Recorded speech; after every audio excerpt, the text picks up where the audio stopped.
As typical of apocalyptic literature, the book of Revelation quickly shifts the beautiful sound of a wedding in verses 1 through 10, Christ marrying the church, who is his bride, to the frightful sight of war in verses 11 to 16.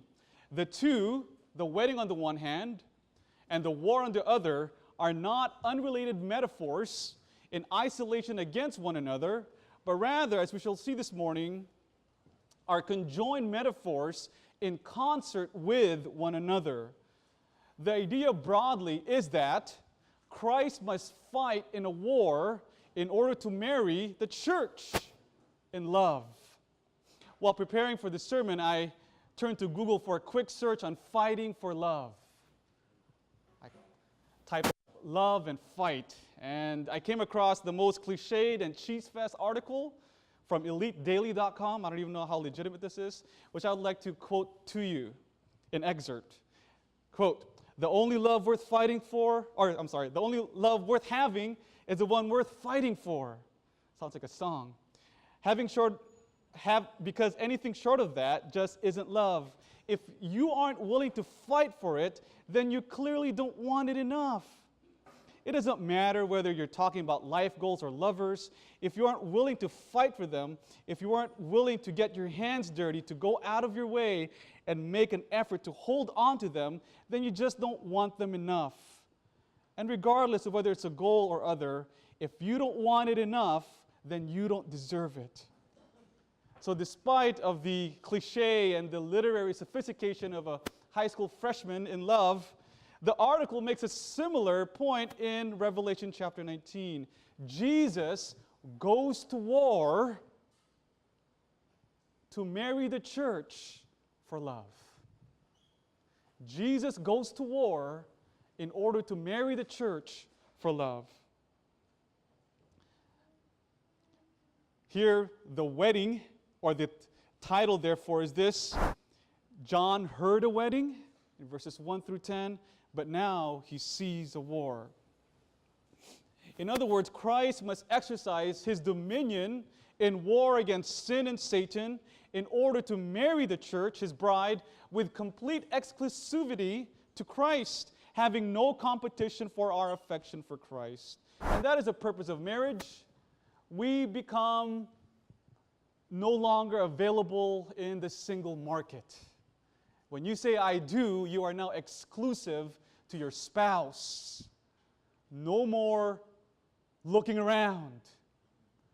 No more longing and waiting for that one. You found the one. That door is shut of singleness. You're now exclusive to that one. And Christ understands this. In order to marry us, we must be exclusive to him. And for us to be exclusive to him, he must engage in warfare so that we have no competition for our affections against him. So the wedding and the war are related in at least two ways this morning. And these are the two broad outlines of this sermon. Number one, the war establishes the dominion of Christ. The war establishes the dominion of Christ. And number two, the dominion of Christ establishes the wedding.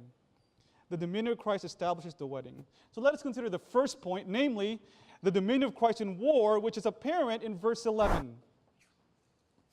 I saw the heaven having been opened, and behold, a white horse. And the one sitting on it was being called faithful and true, and in righteousness he judges and makes war.